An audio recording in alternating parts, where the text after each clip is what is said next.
The research vessel descended through Earth's atmosphere with a gentle hum. Dr. Tallis pressed his three-fingered hand against the viewing screen and watched the African landscape spread out below.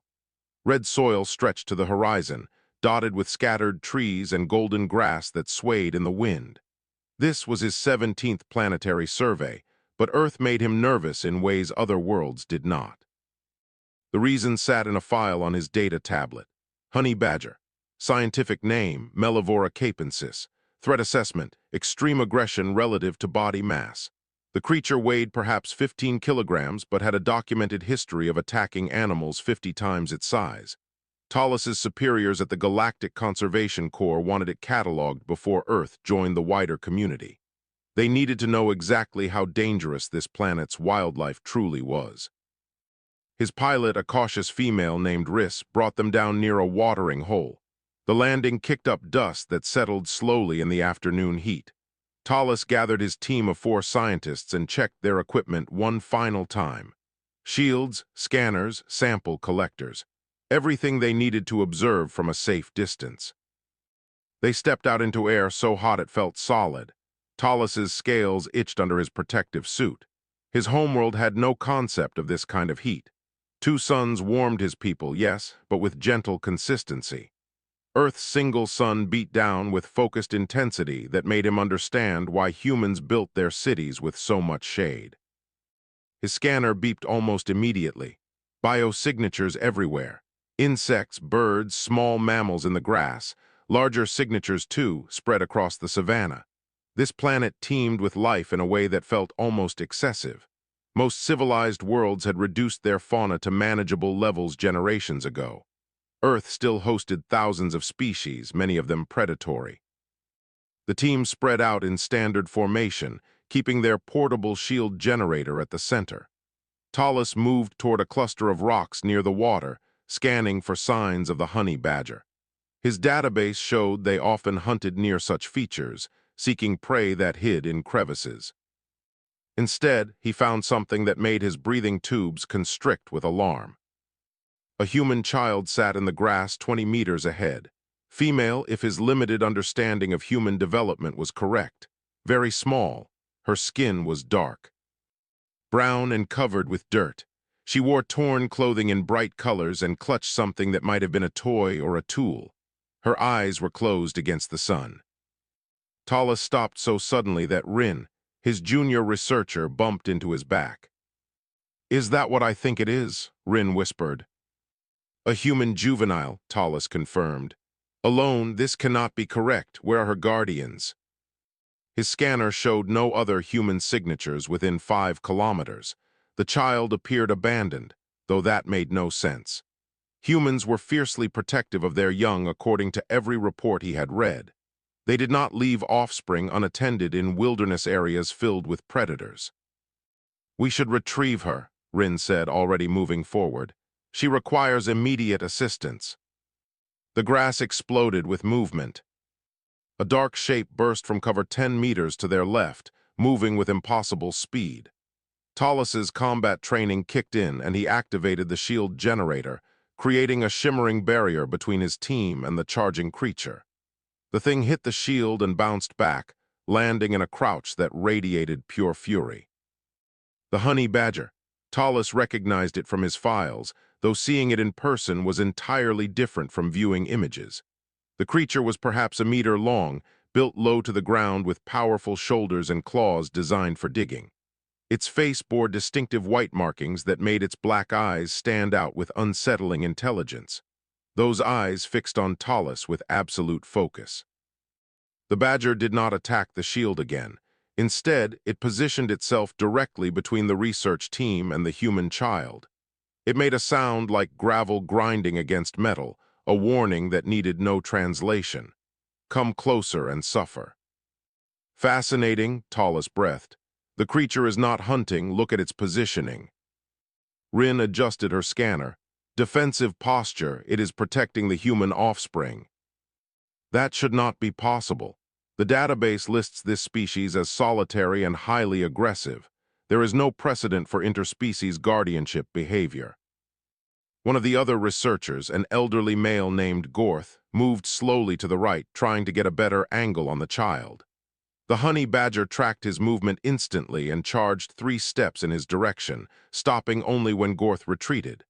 The message was clear. Any approach would be met with violence. The child stirred, disturbed by the commotion. She opened her eyes and looked around with the confused expression of someone waking from deep sleep. When she saw the honey badger, she smiled, actually smiled. She reached out one small hand and touched the creature's rough fur. The badger glanced back at her briefly, then returned its attention to the alien researchers, never fully turning away from the perceived threat. Tallis felt his understanding of Earth shift beneath him like unstable ground.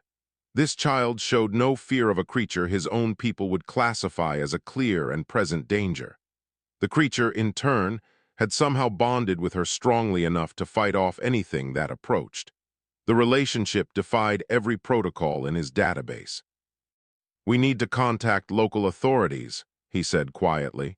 "This situation requires human expertise." Rin was already activating the communication array, sending distress signal on standard human frequencies. "But doctor, how do we explain this? Our mission was to catalog dangerous fauna. Instead, we have found dangerous fauna protecting a human child from us." Tallis watched the honey badger settle into a patient crouch, its body pressed against the child's legs. The little human patted its head absently, still half asleep, completely trusting. The badger's eyes never left the research team. "We explain it exactly as you said," Tallis replied. "We came to study a predator. We found a guardian instead. And perhaps that tells us more about humanity than any database ever could." The sun moved lower in the sky. The standoff continued, and Tallis began to understand that this mission had just become far more complicated than anyone anticipated. The response came faster than Tallis expected. Within an hour, 3 human vehicles appeared on the horizon, kicking up dust trails visible for kilometers. The honey badger noticed them too, his body tensing as engines grew louder. The child, who had fallen back asleep against his side, stirred but did not wake. 2 rangers emerged from the first vehicle, a man and woman in tan uniforms. They approached the alien research team carefully, hands visible and empty. The male ranger introduced himself as David. His companion was called Ruth. Both looked exhausted and relieved in equal measure. "That's Annie Okonkwo," David said, pointing toward the child. "Went missing from the research station 40 kilometers north 2 days ago. We've had search teams combing every direction." "The creature has been guarding her," Tallis explained. "We attempted to retrieve the offspring but were prevented." Ruth pulled out a set of binoculars and studied the scene. "That's Brutus, male honey badger about 8 years old. We've been tracking him for 3 seasons. He's got a territory that covers maybe 12 square kilometers. Never seen him interact with humans before except to avoid us." David keyed his radio. "Found her. Grid reference 77 Delta. She's alive, but we've got a situation. Brutus has claimed her." More vehicles arrived. Scientists, medical personnel, and finally 2 people who had to be the child's parents. The mother tried to run forward immediately, but David caught her arm, holding her back while he explained the situation. Tallis watched the woman's face cycle through relief, confusion, and determination. The father, a tall man with graying hair, approached Tallis directly. "I'm Dr. Robert Okonkwo. That's my daughter. Can your shields extract her safely?" Tallis considered the question. "Our barriers can withstand the creature's attacks, yes, but deployment requires close proximity. The Badger has demonstrated impressive speed. It would reach whoever carried the shield generator before we could establish full coverage." Robert looked toward his daughter, jaw tight with frustration. "So we just wait." "We are monitoring the situation," Tallis said, though he heard how inadequate that sounded. A new human arrived in a battered truck. She moved with the confidence of someone completely comfortable in this environment. Ruth introduced her as Dr. Helen Okonkwo, Annie's aunt, and a specialist in animal behavior. Helen studied Brutus through binoculars for several minutes without speaking. "He's adopted her," Helen finally said. "Look at his positioning. That's not defensive aggression. That's parental guarding behavior." "That is impossible," Tallis protested. "Cross-species adoption does not occur in nature." Helen lowered her binoculars and gave him a patient smile. "Doctor, with respect, you're studying Earth wildlife. Impossible happens here pretty regularly. Honey badgers are intelligent and surprisingly social when they choose to be. Brutus found a vulnerable young creature and his instincts kicked in. Simple as that. But she is not his species. The biological imperative to protect should not activate. Biological imperatives are messy things. They don't always fire exactly as expected. Brutus probably sees Annie as an orphaned kit that needs protection, or maybe he just likes her. Animals have preferences and personalities. They make choices we don't always understand." Tallis felt that unstable ground sensation again. His species had reduced most animal behavior to predictable algorithms generations ago. The idea that creatures operated on preference and choice rather than pure instinct seemed inefficient and dangerous. As if sensing his thoughts, Brutus suddenly charged toward a cluster of bushes 30 meters away. Something yelped and fled. The honey badger pursued for a few meters, then returned to Annie's side, scanning the area for additional threats. Ruth checked her scanner. Jackal probably smelled the kid and came investigating. Brutus just drove it off. "He has been fighting while we observed," Tallis realized. "We interpreted his aggression as directed toward us, but he was defending against actual predators." "Count yourself lucky," David said. "If Brutus decided you were a real threat instead of just a nuisance, he'd have found a way through your shields. Honey badgers don't quit. They don't back down. They fight until they win or die, and they almost never die." The sun began setting, painting the savanna in shades of orange and red. Someone set up portable lights around the perimeter. Annie woke briefly, looked around at all the people and equipment, then curled closer to Brutus and went back to sleep.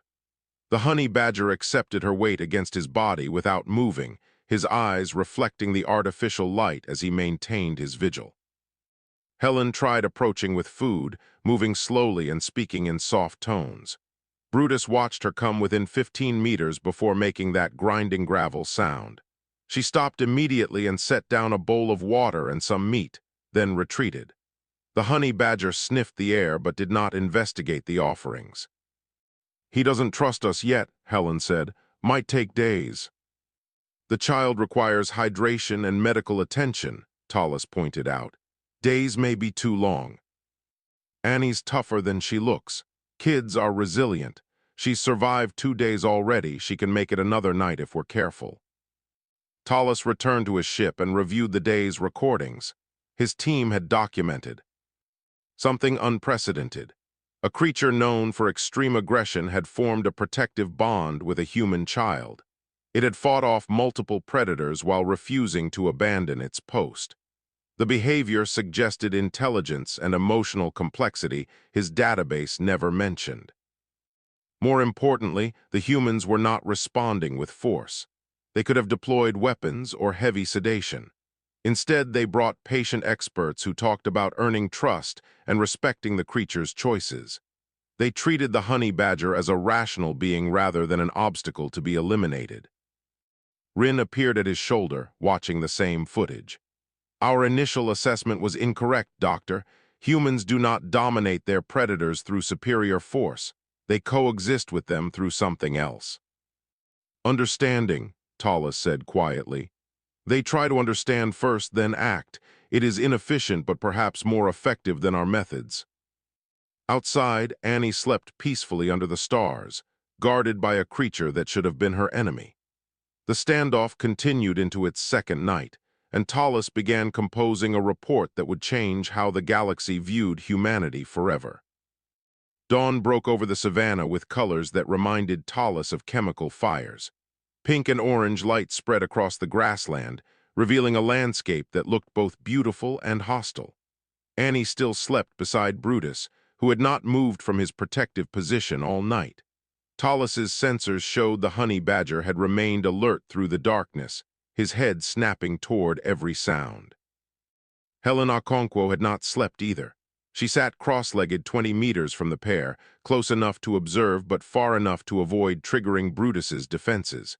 When Annie began stirring, Helen started humming something soft and melodic. The child's eyes opened slowly. She looked confused for a moment, then frightened when she saw all the people and equipment surrounding her. Brutus immediately pressed closer, making soothing sounds that seemed impossible from such a fierce creature. Annie buried her face in his fur. The honey badger's eyes swept the perimeter, daring anyone to make a sudden move. "Annie, sweetie," Helen called out. "It's Aunt Helen, you're safe. We're going to bring you home soon, okay?" The child peeked out from behind Brutus. "Thirsty?" she said in a small voice. Helen gestured to one of the rangers, who carefully rolled a bottle of water toward the pair. It stopped 3 meters away. Brutus investigated it thoroughly, sniffing and pawing at the plastic container. Apparently satisfied it posed no threat, he pushed it closer to Annie with his snout. The child grabbed it and drank deeply. Robert Okonkwo made a sound of relief. "She's drinking, that's good, that's very good."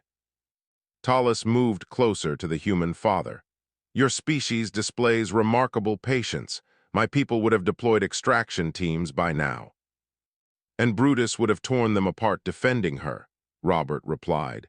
"Force isn't always the answer, Doctor. Sometimes you have to let situations develop naturally, even when your offspring is in danger." "Annie's not in danger from Brutus. That's what you don't understand. Right now, that honey badger is probably the safest guardian she could have. He's kept her alive for 2 days in an environment full of predators. Our job isn't to save her from him. It's to convince him we can take over that job." The concept felt alien to Tallis. His people viewed wildlife as resources to be managed or obstacles to be eliminated. This idea of negotiating with an animal, treating it as an equal party in a transaction, had no equivalent in his experience. Helen pulled out a portable speaker and began playing recordings. Tallis recognized Annie's voice, laughing and talking. The child's mother had provided the audio. Annie perked up at the familiar sounds. She called out something in response, though her words were unclear. Brutus tilted his head, processing this new development. He could probably smell Rebecca on the equipment, could maybe understand on some level that these humans were connected to his charge. But trust required more than scent and sound. Around midday, a pack of wild dogs appeared on a ridge half a kilometer away. They were hunting, following some trail that brought them closer to the gathering of humans and vehicles. Brutus spotted them immediately. His whole body changed, muscles tensing like coiled springs. The honey badger charged. He covered the distance so fast that Tallis barely tracked the movement. The wild dogs scattered when they saw what was coming. Brutus singled out the pack leader and pursued it relentlessly, driving it far beyond the ridge before returning. The entire engagement lasted less than 3 minutes. When Brutus came back, Annie clapped her hands. "Together, good boy," she said clearly. "Good Brutus." The honey badger made that grinding sound, but softer this time, almost pleased. He settled back into his guarding position, breathing hard from the exertion but clearly satisfied with his work. Helen looked at Tallis with something like awe. "Did you see that? He knows his name. She's been calling him that, and he responds to it. They've bonded on a level I didn't think possible." "Your hypothesis is correct then," Tallis said. "The creature has adopted her. More than that, they've adopted each other. Annie feels safe with him. She's talking to him, praising him. That's how humans bond with animals, through consistent positive interaction." Rin, who had been monitoring communications, approached with news. "Doctor, the Galactic Council is requesting updates. They want to know why we have not completed our cataloging and moved to the next survey site." Tallis considered how to explain the situation to bureaucrats who had never set foot on a living world. "Tell them we have encountered complications that require extended observation. We are learning that Earth's classification system may need significant revision. They will not appreciate delays. Then they should assign someone else to study a planet where honey badgers adopt human children. Tallis replied with more heat than intended. This situation defies our understanding of interspecies dynamics. I will not rush documentation of such an important discovery. Annie fell asleep again in the afternoon heat. Brutus positioned himself to provide shade, his body blocking the worst of the sun. Helen noticed and pointed it out to Robert, who had to turn away, overcome with emotion. "He's taking better care of her than we could," Robert said quietly. "Look at him. He's thought of everything. Shade, water, protection. He's not just guarding her, he's nurturing her." "Humans do this too, yes?" Tallis asked. "Care for young that are not biologically yours." "All the time," Robert confirmed. "Adoption, fostering, step-parents. We raise children who need raising, regardless of genetic connection. It's one of the things that makes us human." "Perhaps it is one of the things that makes Earth special," Tallis suggested. "Your planet has taught its creatures to care beyond biological imperative. That is extraordinary." The sun moved across the sky, marking another day in the standoff. But it no longer felt like a standoff to Tallis. It felt like a demonstration, a living example of something the galaxy had forgotten. Care did not require logic. Protection did not require genetic similarity. Sometimes, a fierce creature and a vulnerable child simply found each other and decided that was enough. Rebecca Okonkwo arrived at sunset on the second day. She stepped out of the vehicle looking like she had not slept since Annie disappeared, her eyes red and her movements heavy with exhaustion. Robert tried to brief her on the situation, but she was already walking toward the perimeter, her gaze locked on the small figure in the grass. "Annie," she called out, her voice cracked on the name. The child's head snapped up. "Mama." Annie tried to stand, but Brutus gently pushed her back down with his broad head. The honey badger had turned to face this new arrival, his body language shifting into something even more protective. Rebecca was Annie's mother, but Brutus did not know that. He only knew that his charge was trying to run toward a stranger. Rebecca stopped walking. Every instinct probably screamed at her to run forward and grab her daughter, but she stood still instead. Helen moved to her side, speaking quietly, explaining the situation. Rebecca listened, nodded, then sat down right there in the dirt, 20 meters from her child. "It's okay, baby," Rebecca said. "Mama's here now, everything's going to be okay." Brutus watched her with suspicion. His muscles remained tense, ready to charge if this human made any threatening moves. Annie kept reaching toward her mother, calling out, but the honey badger refused to let her go. To him, Rebecca was just another potential threat. "I'm going to sing to you," Rebecca announced. "Remember your favorite song." She began singing something soft in a language Tallis did not recognize. Annie stopped struggling and listened, her expression shifting from distress to comfort. The child knew this song. It meant safety and love and home. Robert brought his wife water and a blanket. She accepted both without taking her eyes off Annie. Helen sat nearby, ready to intervene if needed, but mostly staying quiet. The humans seemed to understand that this moment belonged to Rebecca and her daughter. Hours passed. Rebecca sang every song she knew, then started over and sang them again. She talked about home, about Annie's toys waiting in her room, about the meals. They would cook together. She kept her voice steady and warm, creating a bridge of sound between herself and her daughter. Brutus never fully relaxed, but his posture gradually softened. He was listening too, processing the tone and emotion in Rebecca's voice. Honey badgers were supposed to be solitary creatures, but Tallis had learned they were also intelligent enough to recognize patterns. Rebecca represented no threat. She made Annie happy. Those were facts Brutus could understand. Tallis sat in his ship, reviewing footage and making notes. Rin joined him, bringing a drink that tasted vaguely like heated soil. "The human female has been singing for 6 hours," Rin observed. "She shows no signs of stopping." "She is demonstrating commitment," Tallis replied. "Proving to the honey badger that she will not abandon her offspring. It is a form of communication we did not anticipate. Our protocols would have this situation resolved by now. We would have sedated the creature and extracted the child." Yes, and we would have learned nothing except that we are capable of using superior technology against a small mammal. The humans are teaching us something far more valuable. What is that, Doctor? Tallis gestured toward the viewing screen, where Rebecca continued her vigil. That patience and understanding achieve more than force. That respecting another creature's bond, even when it seems irrational, creates better outcomes than breaking it through violence.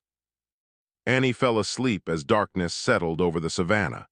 Brutus circled her twice, checking her condition, then settled into his guarding position. But he was facing Rebecca now instead of away from her. A small change, but significant. Rebecca kept singing, softer now, lullabies that drifted across the grass. Tallis noticed she was crying silently, tears rolling down her face as she sang. The emotional strain of watching her child from a distance, unable to touch her, had to be immense. Yet she continued, maintaining the calm presence that might eventually convince Brutus to trust her. She is in pain, Rin said quietly. Yes, but she prioritizes her offspring's safety over her own comfort. That is another trait we underestimated in humans, their capacity for enduring hardship when their young are involved. David brought Rebecca food, which she barely touched. Helen convinced her to drink water and rest her voice periodically. The other humans maintained the perimeter, keeping watch for predators that might be drawn by all the activity. Everyone worked together with practiced efficiency, each person understanding their role in this strange rescue operation. Dawn approached again, the third sunrise since Annie went missing. Rebecca had been singing and talking for almost 12 hours straight. Her voice had gone hoarse, but she did not stop. Annie woke to the sound of her mother's voice and smiled. "Mama's still here," the child said to Brutus, patting his head. "See, Mama good." The honey badger looked from Annie to Rebecca and back again. Something shifted in his posture, a decision being made. He stood up slowly and took 3 steps toward Rebecca, leaving Annie unguarded for the first time. The child immediately started crawling toward her mother. Brutus let her go. He watched Annie close the distance, his body tense but not aggressive. When the little girl reached Rebecca and wrapped her arms around her mother's neck, the honey badger made a sound that might have been satisfaction. He had completed his job.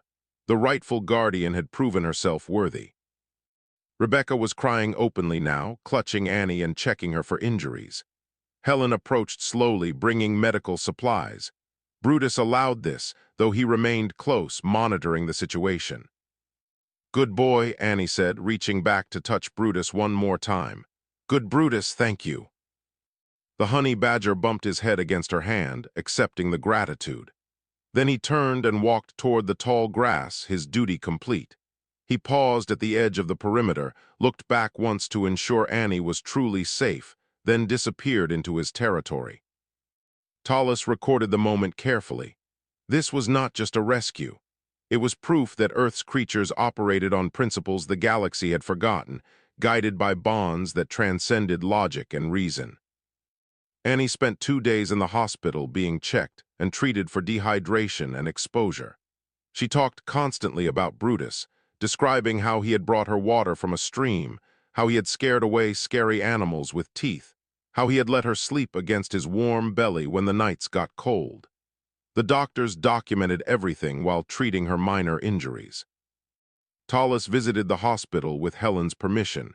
He wanted to understand how Annie perceived her experience. The child sat in a bed much too large for her, surrounded by stuffed animals and drawing pictures with colored markers. "Hello, Annie," Tallis said carefully. "My name is Dr. Tallis. May I ask you some questions?" Annie looked at him with wide eyes. "You're the alien doctor. Daddy told me about you. You're blue."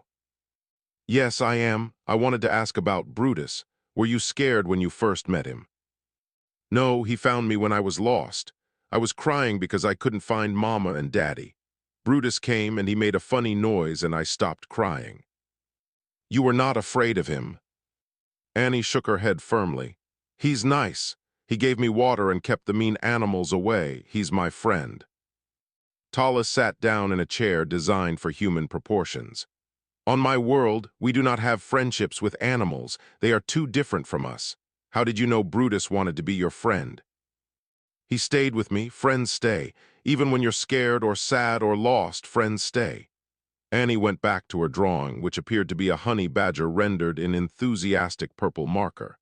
Are you my friend? The question caught Tallis off guard. I would be honored to be your friend, Annie. Then you have to stay and color with me. That's what friends do. So Tallis stayed and attempted to color within the lines of a drawing depicting humans and aliens and honey badgers all standing together. Annie corrected his technique several times and pronounced him acceptable at friendship after 20 minutes of collaborative art. Meanwhile, Helen had returned to the savannah with a team of researchers. They found Brutus's territory easily enough and set up observation equipment at a respectful distance. The honey badger had returned to his normal routine, hunting and patrolling and generally being himself. But Helen noticed he periodically visited the spot where he had guarded Annie, sniffing the ground as if checking for her scent. He remembers, Helen told Tallis later. He's looking for her, making sure she's really gone, really safe. The bond persists even after separation, Tallis noted. Remarkable. What does this mean for your research? It means honey badgers are far more complex than we gave them credit for. Brutus made a choice to protect Annie. That requires reasoning and emotional intelligence we didn't know they possessed. Tallis spent the next week reviewing every second of footage, analyzing every interaction. His report grew longer each day as he documented patterns that defied conventional understanding. Brutus had not just protected Annie. He had cared for her, made decisions about her welfare, recognized her needs, and responded appropriately. The honey badger had demonstrated qualities that most galactic species reserved for their own offspring. The implications were staggering. If one Earth creature could form such bonds, how many others might be capable of similar relationships? How many species had the galaxy dismissed as simple animals when they were actually complex beings with emotional lives? Rin helped compile the data into a presentation. The Council will not want to hear this, Doctor. It complicates the integration process significantly. The truth often complicates things, Tallis replied. But we cannot hide what we have learned. Earth is different. Its creatures are different. The humans are different because their planet made them that way. 3 weeks after the incident, Tallis received permission to present his findings to the Grand Council. He stood before representatives of 47 galactic civilizations and showed them footage of a honey badger guarding a human child. He explained the behavior, the bond, the eventual peaceful resolution. The council chamber erupted in debate. Some representatives insisted Tallis had misinterpreted the data. Others argued that humanity should be quarantined until they learned to properly control their wildlife. A few suggested that Earth be reclassified as too dangerous for galactic membership. Tallis waited for the noise to die down, then spoke calmly into the silence. I have spent my career studying hundreds of worlds and thousands of species. I have never encountered anything like what exists on Earth. Yes, their planet is dangerous. Yes, their wildlife is aggressive. But they have learned to coexist with it through understanding rather than domination. That is a skill we desperately need. Why would we need such a skill? Demanded a representative from a species that had eliminated all large predators from their homeworld millennia ago. Because we have grown soft, Tallis said bluntly. We control our environment so completely that we have forgotten how to adapt. We have eliminated challenges rather than learning to overcome them. Humanity lives on a world that refuses to be controlled, and they have thrived by working with nature instead of against it. The representative looked skeptical. You suggest we learn from primitives who allow dangerous animals near their offspring. I suggest we learn from people who understand that different species can cooperate when given the chance. Brutus protected Annie not because of programming or training, but because he chose to care about her. That is a bond we cannot create with technology. Helen Okonkwo had been invited to attend the session remotely. Her image appeared on a screen and she added her own perspective. Honey badgers are not unique in their capacity for cross-species bonding. Earth has countless examples: dogs and humans, cats and humans, dolphins who help fishermen, birds who guide people to beehives. We share this planet with creatures who can become partners if we give them the chance. The Council voted to create a new classification for Earth: Guardian Species. Humanity would be granted membership, but with a special designation recognizing their unique relationship with their planet's wildlife. They would also be asked to serve as consultants when other species encountered difficult fauna on frontier worlds. Tallis returned to Earth one final time to deliver the news personally. He found Rebecca and Robert at the research station, with Annie playing nearby under careful supervision. The child ran to him immediately, demanding to know if he had practiced his coloring.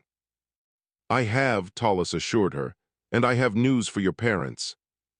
He explained the Council's decision. Robert listened carefully, then smiled. "Guardian species, I like that, it fits." "There is one more thing," Tallis added. "We would like humans to help us understand other worlds better. Your perspective is unique. Your methods are effective. We need that knowledge." Rebecca glanced at Annie, who was now drawing another picture of Brutus. "Our methods are simple. We try to understand before we judge. We look for connections instead of differences. We remember that being fierce doesn't mean being evil." "Exactly," Tallis agreed. "The honey badger was not attacking predators. He was guarding a child they were afraid to touch. That distinction matters. It changes everything." 6 months passed before Tallis returned to Earth for his next assignment. The Galactic Conservation Corps had been restructured, and he now led a division focused on understanding rather than simply cataloging. His first task, under the new mandate, was to check on Annie and document any long-term effects from her time with Brutus. He found the Okonkwo family exactly where he expected them, at the Savannah Research Station. Annie had grown noticeably, her movements more confident and her vocabulary more complex.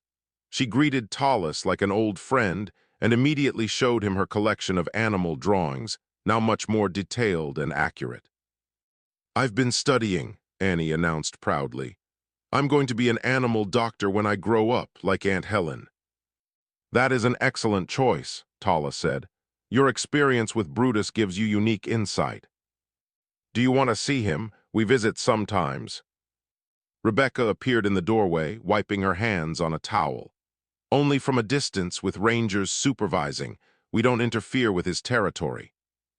But Annie was already pulling on her shoes, excitement radiating from her small frame.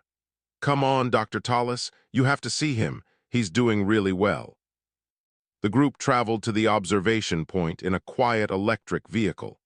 David and Ruth had established a proper research site, complete with cameras and tracking equipment. They monitored Brutus as part of a larger study on honey badger behavior and intelligence. "He's become something of a celebrity," David explained as they hiked to the viewing platform. "Other researchers visit specifically to observe him. We're learning that honey badgers might be significantly smarter than previous studies indicated." They settled onto the platform, which overlooked a rocky area where Brutus often hunted. Annie pressed against the safety rail, scanning the landscape eagerly. For several minutes, nothing moved except grass swaying in the wind. Then Brutus emerged from behind a termite mound, moving with that distinctive rolling gait.